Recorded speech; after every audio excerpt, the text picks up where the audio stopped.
Vivo en un pueblo en el que las tradiciones y costumbres aún prevalecen. Una de ellas consiste en caminar alrededor del parque para poder acercarnos a alguna joven y hacerla nuestra novia.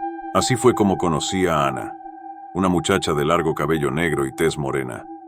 Desde el primer momento en que la vi me cautivó. De inmediato intenté dialogar con ella y fui correspondido.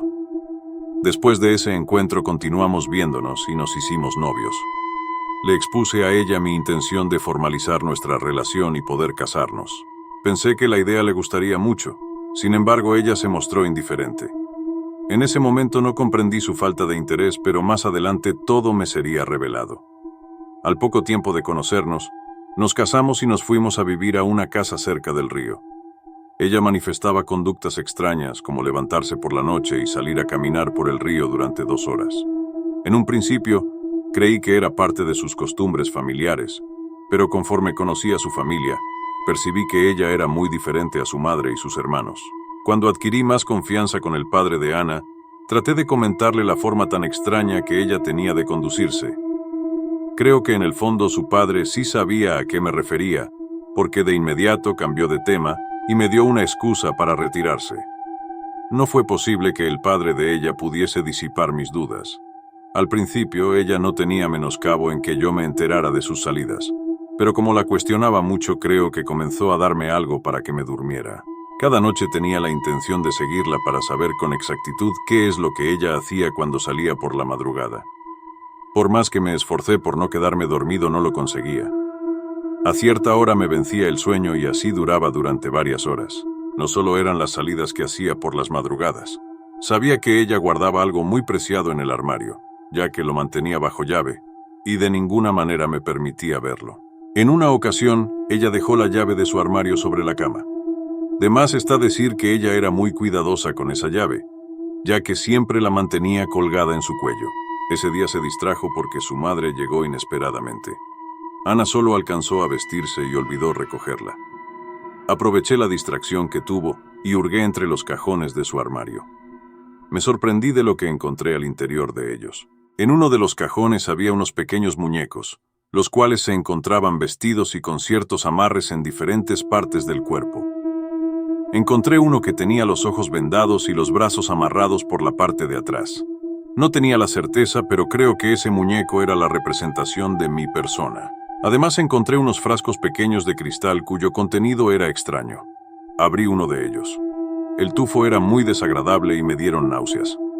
A partir de ese momento comencé a cuidar cada acción de ella. Traté de comer algo diferente de lo que él la preparaba. Por la noche dejé de tomar la bebida que me daba después de la cena. De esta manera fue posible no quedarme dormido y poder seguirla cuando salía de la casa por la noche. Ella se preparó para salir y cubrió su cabeza con una tela de color negro.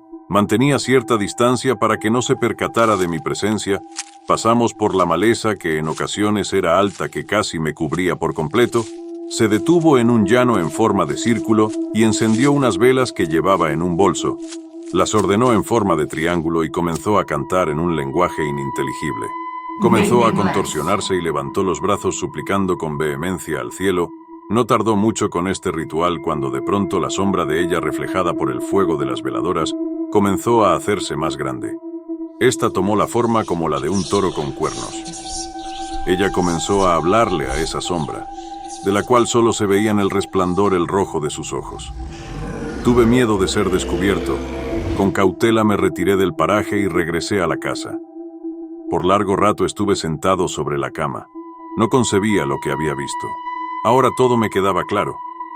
Ella me había usado para poder salir de casa de sus padres y tener la libertad de realizar sus rituales. Con seguridad todo el tiempo me ha mantenido con sustancias que no me permitían ver con claridad la realidad de lo que es ella. En ese momento escuché que abría la puerta. Me recosté y me cubrí con la sábana para fingir que dormía. Ella se acercó a mi cara para cerciorarse que aún me encontraba dormido. Cuando lo constató, sacó la llave del armario y lo abrió. Comencé a escuchar el choque de los frascos de cristal como si buscara uno en específico y lo encontró. Además sacó uno de los muñecos y lo puso sobre la cama. Continuó con palabras que no comprendí. Un rato más se quedó dormida. Esa noche ya no pude dormir. Comprendí que era necesario huir de esa mujer que tenía tratos con un ser que no pertenecía a este mundo. Por un instante pasó por mi cabeza confrontarla y decirle que ya sabía lo que era, una bruja. No sé por qué motivo no lo pude hacer. Cuando lo intenté, las palabras no emergieron de mi boca. Quise irme a trabajar, mas no me sentía bien. Un ligero mareo hizo que buscara un lugar para sentarme. A su vez, sentía muchas náuseas. Cuando pude incorporarme, me apresuré al baño para vomitar. ¿Qué era eso? Una extraña sustancia negra salió de mi cuerpo. Ahora comprendía que ella tenía un propósito conmigo, el cual no era precisamente por un pacto de amor. Me fui a acostar a la cama porque me sentí muy mal. Ese día no me fue posible mantenerme en pie. Todo el día estuve en la cama sin probar nada de alimento. Cuando el sol comenzó a ocultarse y la penumbra hizo su presencia, ella me dijo que era necesario que me bañara, que debía estar limpio para el lugar al que íbamos a ir juntos. Ya no tuve voluntad para negarme, asentí afirmativamente, pues ella me llevó con cuidado. Quise pensar que era ternura. Nunca me había tratado de esa manera. Me ayudó a jabonarme y a rasurarme porque, sin entenderlo del todo, ya no tenía las fuerzas suficientes para hacerlo solo. Después sacó del armario un traje y me vistió. No comprendí el por qué era necesaria tanta elegancia si solo estamos ella y yo en casa. No fue así. Por un rato me mantuve sentado en un sillón de la sala, mientras llegaba la hora de partir. Yo no comprendía el por qué me dejaba llevar por ella. Ya casi no pensaba en nada. Mi mente se encontraba en blanco. De hecho, sé que hay algo que debo decirle, pero ya no lo recuerdo. Antes de partir, ella sacó de su bolso uno de los frascos ámbar de cristal y vertió un poco de su contenido en un vaso con agua. Me lo dio a beber. Después salimos de casa y nos fuimos por la orilla del río hasta llegar al paraje en el que la vi la noche anterior. Sabía que debía huir de ese lugar, pero no tenía las fuerzas para hacerlo. Además, mis pensamientos cada vez son más débiles. Siento como si todo lo que ella me dice de alguna manera no es tan malo. Cuando llegamos al lugar estipulado por ella, me senté en una piedra. Ya no es necesario que me mantenga a la fuerza o amarrado.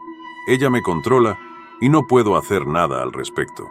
Ana comienza a hacer su ritual de muerte y yo solo puedo observar. En un momento aparece ese ser oscuro cuyos ojos brillan de un color rojizo. Alcanzo a percibir una voz cavernosa que habla en una lengua que yo desconozco. Logro comprender que es un ritual para ofrecer un sacrificio. Ya nada me importa, comienzo a caer en una espiral descendente de apatía y sin sentido. Ella está a punto de clavarme en el pecho un cuchillo alargado que brilla con más intensidad por el fulgor que emite el fuego. En eso escucho una voz que proviene de la oscuridad. Volteo para ver de qué o quién se trataba. Es el padre de ella que viene con una escopeta en la mano. Él le dice a su hija que se aleje. Creo que de algo sirvió aquella breve conversación que tuve con él. Ana lo mira con furia y le dice que no lo quiere dañar. Es mejor que se vaya y le permita terminar lo que comenzó desde antes de conocerme. Él se acerca cada vez más hacia mí y me desata. Ella se le deja ir como bestia encima y comienza a arañarlo, incluso hasta morderlo. Se da una lucha entre padre e hija hasta que se escucha un balazo y cae ella fulminada. Es tanta la furia del demonio que se desata un viento tan fuerte que no nos permite mantenernos en pie. Parece que él es quien lo controla y nos azota como si fueran latigazos. El padre de Ana saca un frasco con agua y comienza a lanzarla por todas partes, al mismo tiempo que grita las oraciones y le exige que se vaya.